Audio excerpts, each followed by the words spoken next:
प्रिय छात्रों, मैं दीपक सैनी आप सबका अपने YouTube चैनल पर स्वागत करता हूं। छात्रों, सोशल स्टडी के साथ साथ आज से हम सभी एक और पेपर जिसका संबंध बाल विकास एवं सीखने की प्रक्रिया से है, इसकी भी तैयारी करेंगे। तो आज ये आप सबकी बाल विकास की पहली क्लास है, जिसमें हम लोग इकाई 1 जिसका संबंध बाल विकास एवं उसकी अवस्थाओं से है। इसमें हम लोग मुख्य रूप से बाल विकास का सामान्य परिचय, इकाई 1 बाल विकास एवं उसकी अवस्थाएं, इसमें मुख्य रूप से हम लोग बाल विकास का अर्थ या उसका सामान्य परिचय, बाल विकास की परिभाषा एवं इससे संबंधित महत्वपूर्ण प्रश्नोत्तर भी पढ़ेंगे।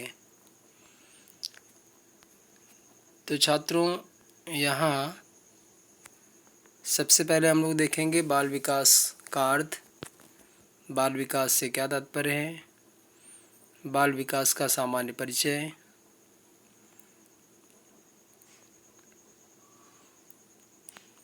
विकास एक सार्वभौमिक प्रक्रिया है जो संसार के प्रत्येक जीव में पाई जाती है।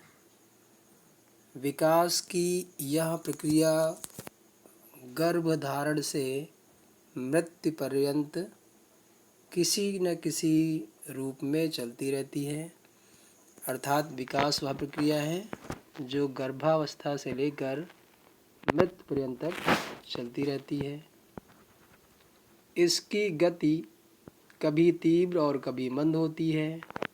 मानव विकास का अध्ययन मनोविज्ञान की जिस शाखा के अंतर्गत किया जाता है उसे बाल मनोविज्ञान कहा जाता है।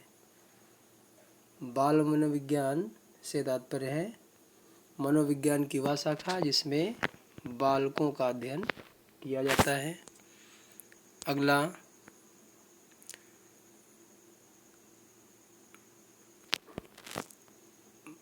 बाल विकास कही जाती है। मनोविज्ञान की इस नवीन शाखा का विकास पिछले 50 वर्षों में सर्वाधिक हुआ है।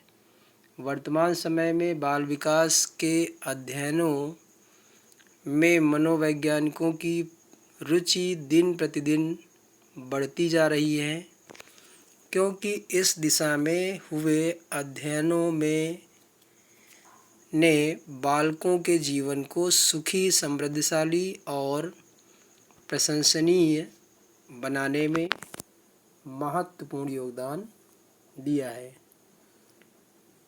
छात्रों, ये बाल विकास का सामान्य परिचय या बाल विकास का अर्थ था। आगे कुछ महत्वपूर्ण परिभाषाएं दी हैं, उनको भी पढ़ लेंगे और अपनी कॉपी में आप नोट भी कर लेंगे। पहली परिभाषा है क्रो एंड क्रो के अनुसार।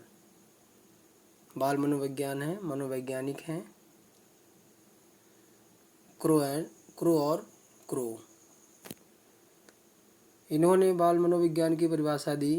बाल मनोविज्ञान वह वैज्ञानिक अध्ययन है जो व्यक्ति के विकास का अध्ययन गर्भकाल के प्रारंभ से किशोरावस्था की प्रारंभिक अवस्था तक करता है। अगली परिभाषा है जेम्स ड्रेवर के अनुसार। बाल मनोविज्ञान की वह शाखा है जिसमें जन्म से परिपक्वावस्था तक विकसित हो रहे मानव का अध्ययन किया जाता है। अगली परिभाषा है थॉमसन के शब्दों में, मनोवैज्ञानिक हैं।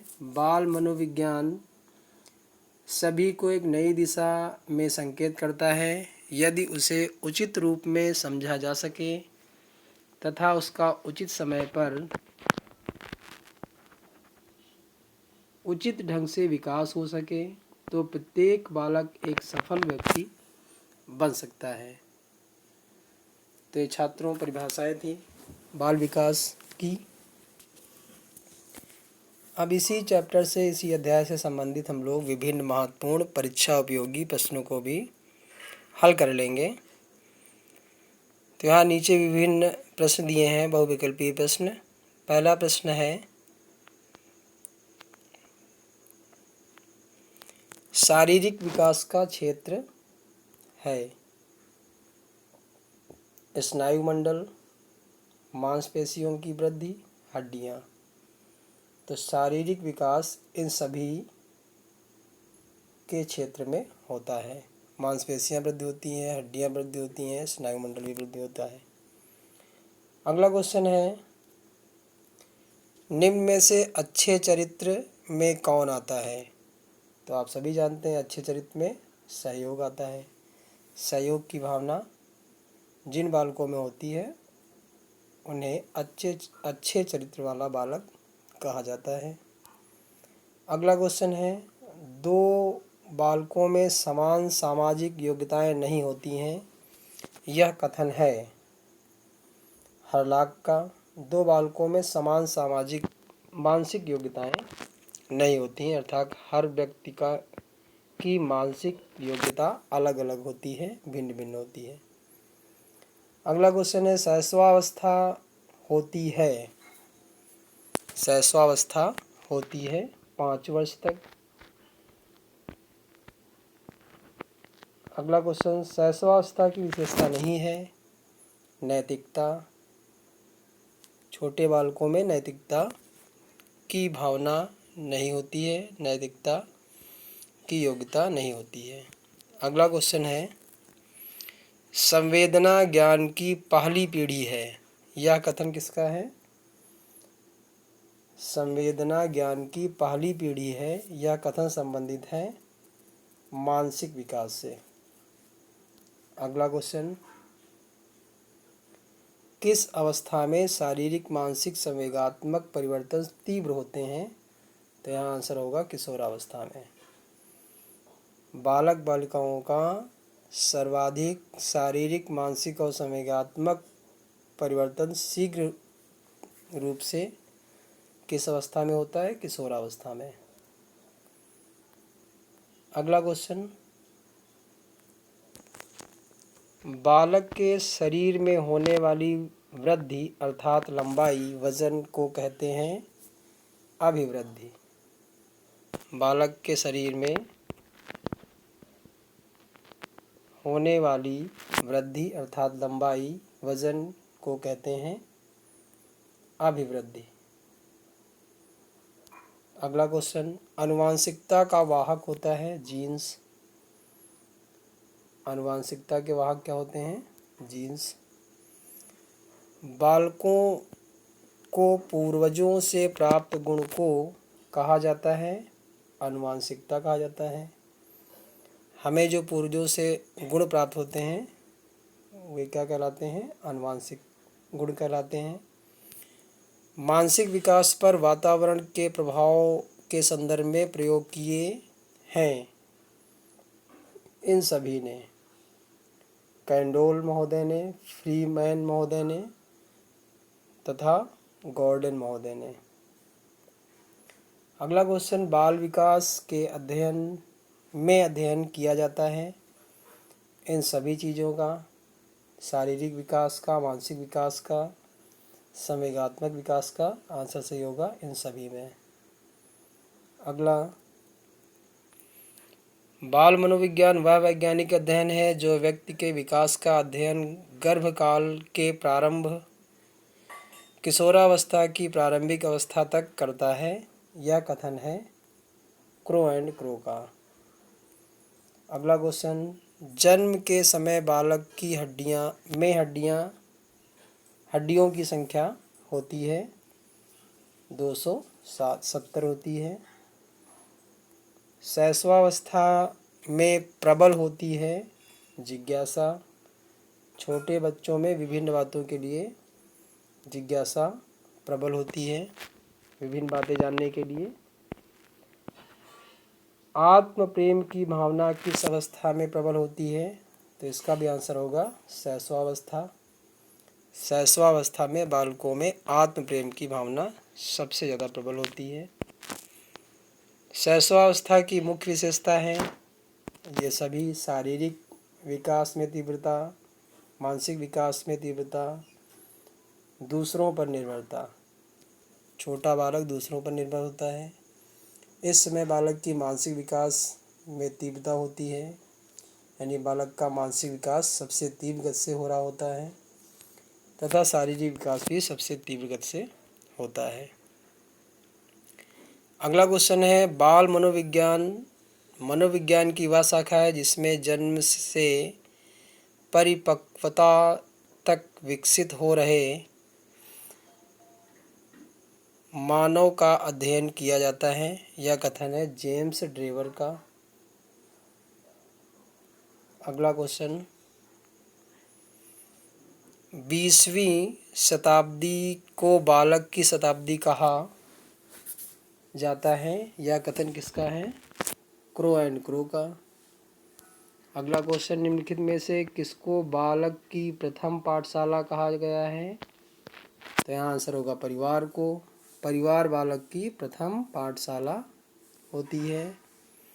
विकास के परिणाम स्वरूप व्यक्ति में नवीन विशेषताएं और नवीन योग्यताएं प्रस्फुटित होती हैं। यह कथन है हरलाक महोदय का।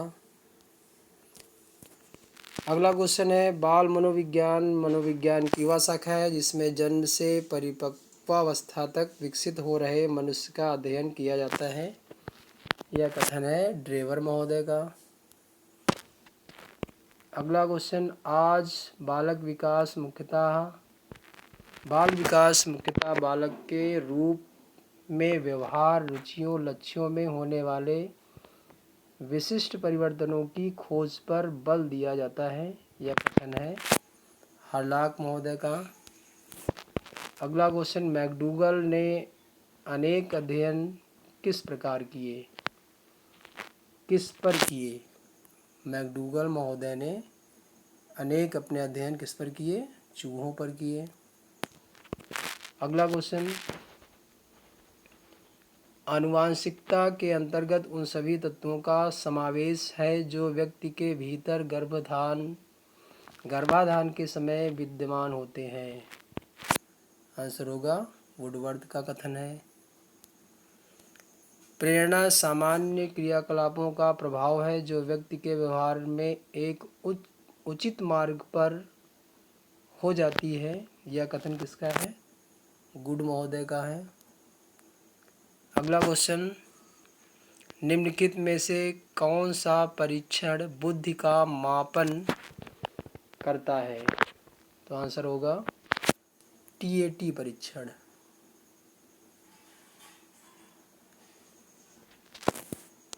अगला, किशोरावस्था को किस विद्वान ने उथल पुथल की अवस्था कहा? तो यहाँ आंसर होगा स्टैनली हॉल महोदय ने। अगला,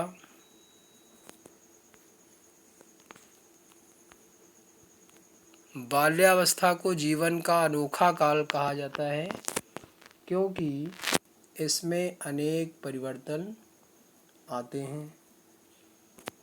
अगला क्वेश्चन, किशोरावस्था तीव्र दबाव एवं तनाव, तूफान एवं विरोध का काल है। यह कथन किसने कहा? स्टैनली हॉल ने कहा।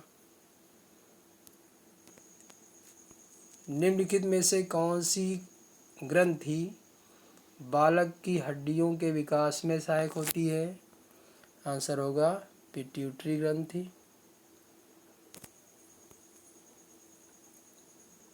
बालक के शारीरिक विकास को प्रभावित करने वाले निम्नलिखित तत्वों में से सर्वाधिक महत्वपूर्ण कौन तत्व है? तो आंसर होगा उत्तम स्वास्थ्य। उत्तम स्वास्थ्य बालकों का शारीरिक विकास में अत्यधिक प्रभावित है। अगला क्वेश्चन, किस प्रकार के शरीर वाले किशोर किशोरियों में संवेगात्मक अस्थिरता की स्थिति अधिक नहीं होती? आंसर होगा स्वस्थ बालकों में। अगला, किशोरावस्था में कौन से संवेग सर्वाधिक प्रभावशाली होते हैं?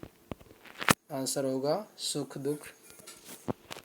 अगला, दूध के दांत गिरने एवं अस्थायी दांत आने की आयु होती है लगभग 6 वर्ष। अगला, नवजात शिशु के सिर की लंबाई उसकी कुल लंबाई की कितनी प्रतिशत होती है? तो 25% होती है। अगला क्वेश्चन, स्वस्थ एवं सामान्य शिशु का जन्म के समय वजन होता है 6 से 7 पाउंड। वंशानुक्रम के जैव सांख्यिकी नियम के प्रतिपादक हैं गाल्टन महोदय। वंशानुक्रम के प्रधान प्रकार की ओर प्रत्यागमन के नियम के प्रतिपादक हैं मेंडल महोदय। वातावरण से अभिप्राय है, वातावरण से अभिप्राय है भौतिक परिस्थितियों से, समाज से, धर्म एवं संस्कृति से, अर्थात ये सभी धर्म एवं संस्कृति भी हमारा वातावरण है, समाज भी वातावरण है और भौतिक परिस्थितियाँ भी हमारा वातावरण है, इन्वायरमेंट है। अगला क्वेश्चन है, व्यक्ति वंशानुक्रम एवं वातावरण की उपज है, या कथन किसका है? वुडवर्थ का। व्यक्ति या बालक वंशानुक्रम एवं वातावरण की ही उपज है, कथन है वुडवर्थ महोदय का। छात्रों, आज की क्लास यहीं समाप्त होती है। अगली क्लास में हम लोग इसी इकाई का दूसरा पार्ट पढ़ेंगे, क्योंकि ये इकाई थोड़ी सी बड़ी है। पूरा चैप्टर, पूरी इकाई इसमें नहीं हो पाया इस वीडियो में। अगला पार्ट यानी इस चैप्टर को हम लोगों ने 2 भागों में बांट लिया है। अगला पार्ट हम लोग अगली क्लास में, अगले वीडियो में पढ़ेंगे। पढ़ाई करते रहें, अपना ध्यान रखें, घर पे रहें। धन्यवाद।